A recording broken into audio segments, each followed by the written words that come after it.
A inicios de los años 60, 4 jóvenes de Liverpool se unieron formalmente, dando origen a una de las bandas más icónicas de la historia, los Beatles. Desde ese momento su ascenso fue meteórico, conquistando corazones y mentes en todo el mundo. Sin embargo, como todo lo que sube, también hay un descenso y que todo lo que comienza tiene un final. Hoy, nos enfocaremos en una canción en particular, una que simboliza el cierre de una era y que, de alguna manera, puso el último clavo en el ataúd del cuarteto. Y aunque su tiempo juntos fue breve, el impacto de los Beatles es eterno.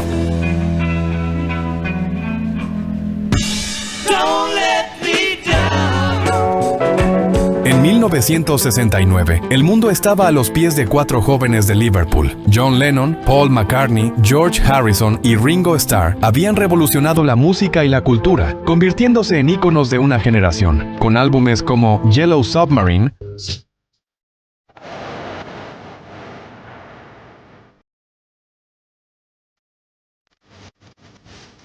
The White Album,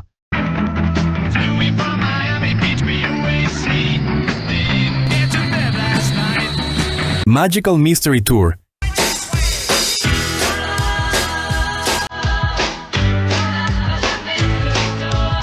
y Sgt. Pepper's Lonely Hearts Club Band.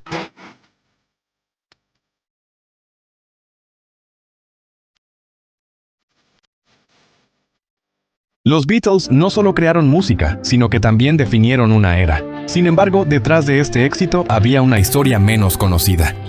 Desde 1966, la banda había decidido dejar de hacer giras.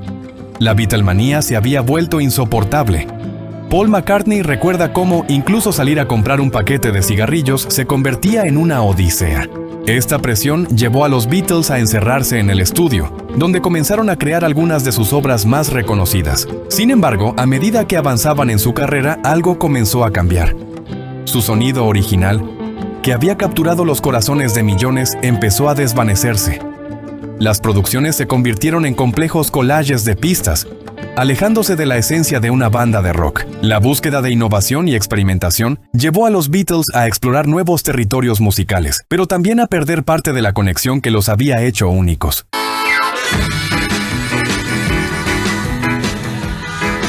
George Martin, el productor legendario de la banda, tuvo una idea innovadora. Creyó que sería emocionante que The Beatles tocaran en vivo y grabaran esa experiencia para un álbum y una película. Pero, ¿qué sucedió realmente en el proceso creativo? En 1969, Paul McCartney intentaba motivar a sus compañeros para seguir creando música. Sin embargo, la dinámica de la banda había cambiado drásticamente. Durante las primeras sesiones de grabación del proyecto, originalmente titulado Get Back, George Harrison decidió abandonar el estudio. La idea de volver a tocar en vivo le resultaba abrumadora. Afortunadamente regresó bajo la promesa de que no habría una gira. Mientras tanto, John Lennon estaba en una nueva etapa de su vida, preparándose para casarse con Yoko Ono. Su presencia en el estudio generó tensiones, ya que muchos sentían que ella era una intrusa en la dinámica del grupo. Un día, cuando Yoko levantó la voz para sugerir algo a John, Paul explotó. Este momento marcó un punto de inflexión en la relación entre los miembros de la banda. La creatividad seguía fluyendo, pero las diferencias personales comenzaban a pesar más que la música misma. Detrás de su éxito había una historia de tensiones y desintegración que se revela en el documental Let It Be. Más que un simple especial para televisión, Let It Be se convierte en una ventana a la intimidad de una familia que se desmoronaba. Paul McCartney, en un momento de frustración, se dirigía a sus amigos. No puedo ver cómo ninguno de ustedes está interesado. Se metieron en esto. No se trataba solo de dinero. Había 2 opciones. ¿Lo haremos o no lo haremos? Pero las circunstancias personales de cada integrante complicaban aún más la situación. Entre los desafíos se encontraba el doloroso aborto de Yoko Ono, un evento que afectó profundamente a John Lennon y su enfoque en la música. Además, la pérdida de su manager, Brian Epstein, quien había sido un pilar fundamental para la banda, dejó un vacío difícil de llenar. Epstein, encontrado muerto por sobredosis, era considerado por muchos como el único capaz de mantener a los Beatles protegidos y con los pies en la tierra. Let It Be documenta la creación de un álbum y también captura la esencia de una banda en crisis, mostrando cómo la fama y el éxito pueden, a veces, ser un arma de doble filo. Un año antes, viajaron a la India en busca de paz y autoconocimiento. Su objetivo, estudiar meditación trascendental con el renombrado Mahesh Yogi, pero la tensión no se detuvo ahí. John Lennon, quien meditaba hasta 8 horas al día, se sentía cada vez más distante. A pesar de su dedicación, las canciones que escribía le parecían miserables. La sombra de un escándalo que involucraba a Mahesh Yogi, acusado de abusar de una menor, pesaba sobre él. Durante las grabaciones de Let It Be, la situación llegó a un punto crítico. Una discusión acalorada entre John y George escaló hasta los golpes, aunque Harrison más tarde desmintió el incidente. Sin embargo, el productor George Martin confirmó la tensión que se vivía. Fue en ese ambiente de discordia que George Harrison, sintiéndose incomprendido, decidió renunciar. Su lugar fue ocupado por Yoko Ono, con la esperanza de que su presencia pudiera mantener a John en la banda. A pesar de los desafíos, los Beatles continuaron tocando, aferrándose a la esperanza de que la música pudiera unirlos una vez más.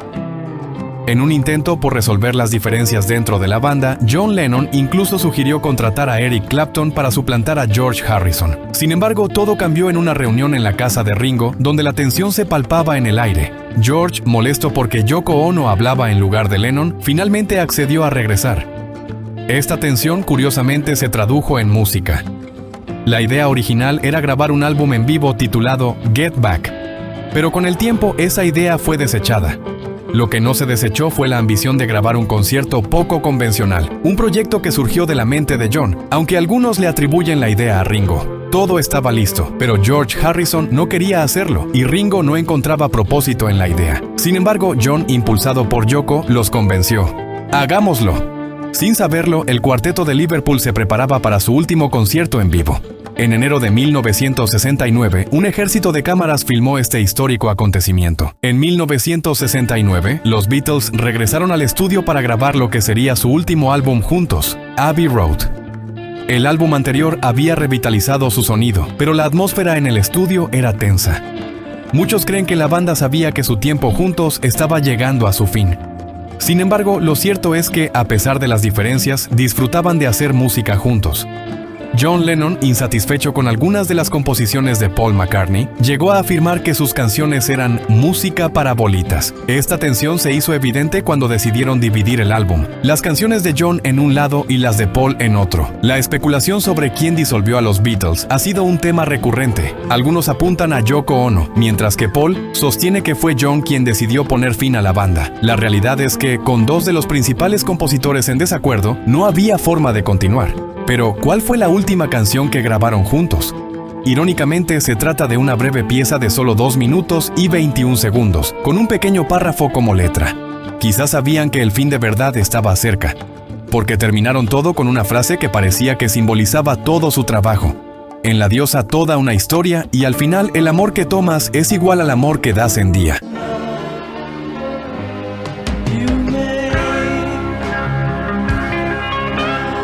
La canción Get Back se lanzó en 1969 como parte del álbum Let It Be.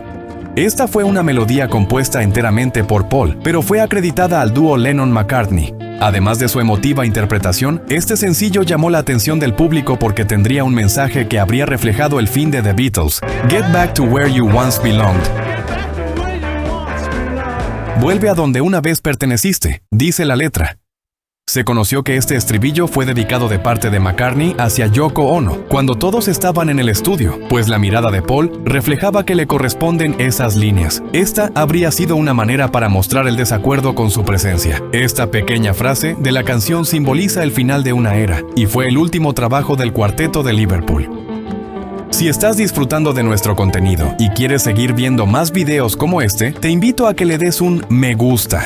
Además, si activas la campanita de notificaciones, serás el primero en enterarte cada vez que subamos un nuevo video. Pero, ¿qué separó realmente a los Beatles? ¿Fue una canción? ¿Fue Yoko Ono? ¿Se volvió Paul muy controlador? Aquí te contamos el análisis de varios puntos de vista, de cómo los Beatles pasaron de tocar 8 días a la semana, a decidir separarse oficialmente en 1970. En noviembre de 1961, la agrupación musical The Beatles despegó cuando el empresario local, Brian Epstein, se ofreció a ser su manager. Años más tarde que Epstein los catapultara a la fama mundial, Paul McCartney comentó: Epstein sometió a los Beatles a un agotador calendario de giras, incluyendo tocar ante la familia real a los 6 meses de haberlos conocido, intercalando muchas horas de estudio. La extenuante jornada en la que Brian Epstein puso a los Beatles creó el fenómeno que hoy conocemos como Beatlemanía. Epstein murió repentinamente de una sobredosis accidental el 27 de agosto de 1967, con 32 años. Aunque sus dotes como empresario fueron tema de debate desde su muerte, su fallecimiento supuso la pérdida de una orientación y enfoque cruciales para la banda. Epstein, quien resolvía los desacuerdos grupales y creativos, que finalmente los persiguieron hasta su separación tan solo 3 años después.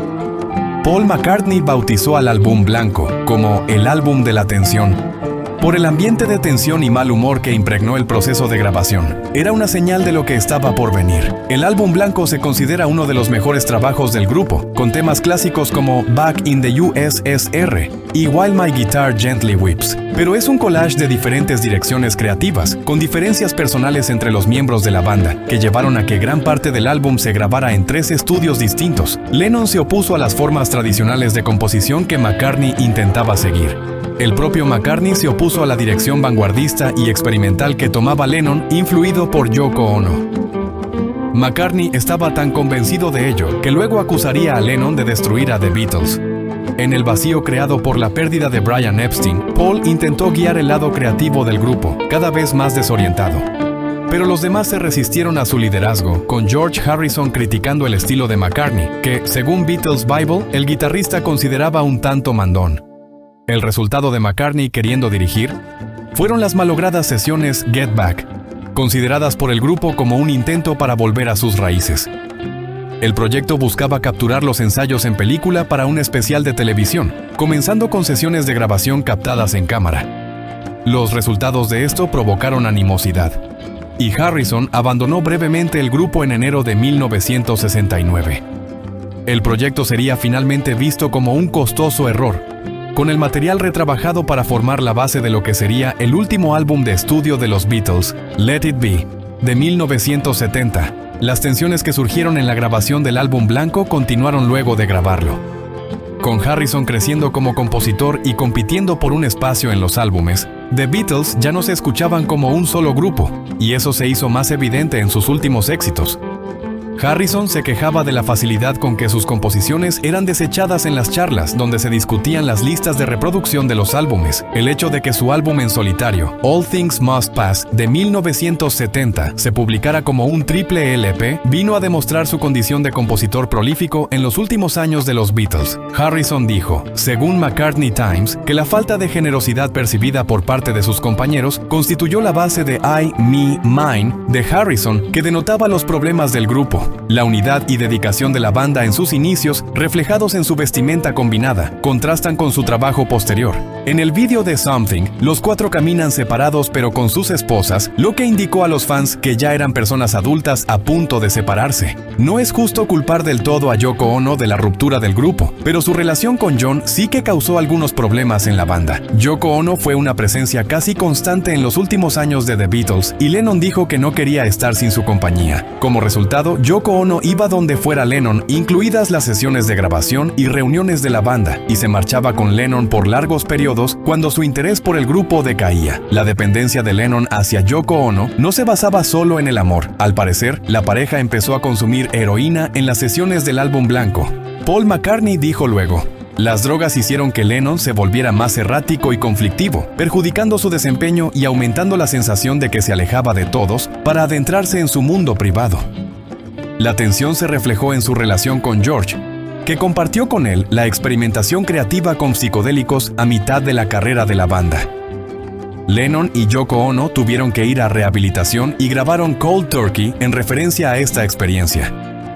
En un principio, Allen Klein entró en la órbita del grupo gracias a John, quien impulsivamente contrató al empresario neoyorquino para que manejara sus asuntos personales, según Rolling Stone. En ese tiempo, The Beatles seguían buscando al sustituto adecuado del añorado Epstein. Paul McCartney sugirió contratar a su suegro y a su cuñado, Lee y John Eastman, pero su sugerencia fue rechazada porque a los demás les preocupaba que intentara quedarse con todo el control.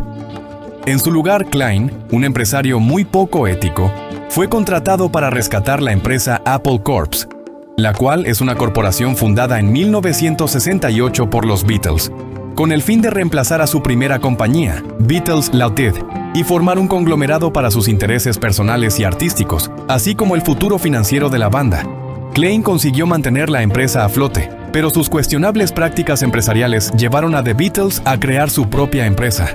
El resultado sería una larga batalla judicial con Klein que acabó costando a The Beatles muchos millones de dólares. Al igual que Brian Epstein, George Martin, productor de The Beatles por muchos años, recibió el título de El Quinto Beatle.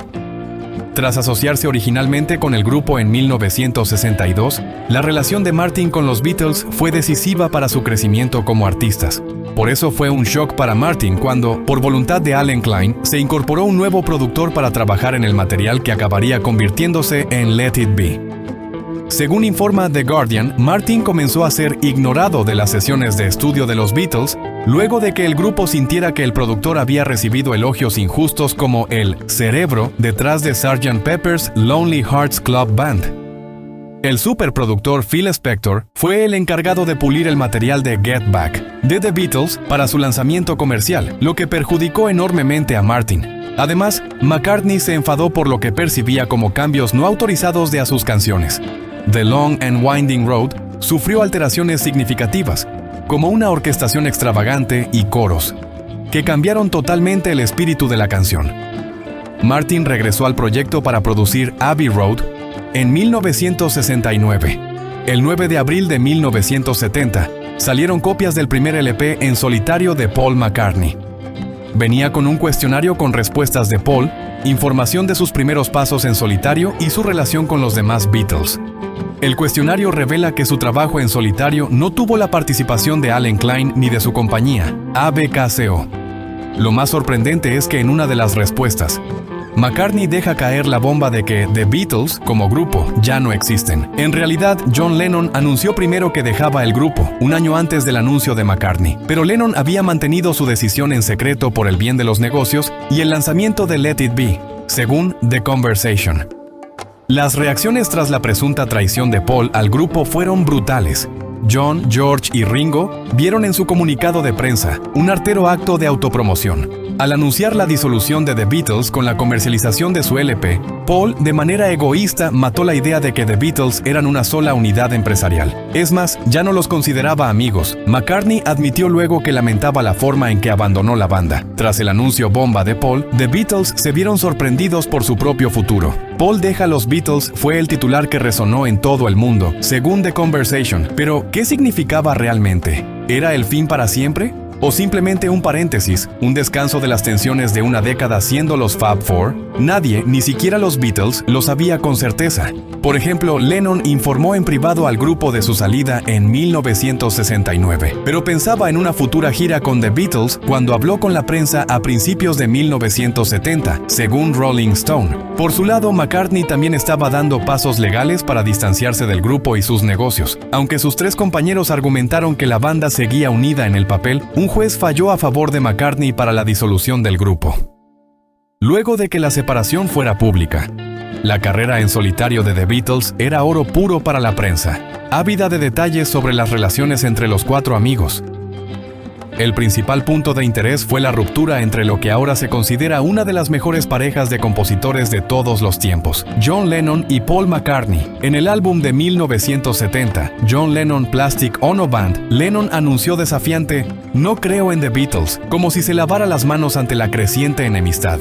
Los insultos codificados en los primeros discos en solitario de ambos hicieron que los fans siguieran viendo el resentimiento mutuo que guardaban. En 1971, McCartney publicó Ram, que incluía la canción Too Many People, que Lennon no pudo sino interpretar como un ataque contra él y Yoko. Ese mismo año, Lennon publicó How Do You Sleep, un despiadado tema del álbum en el que arremetía contra McCartney y su música de ascensor en su carrera en solitario.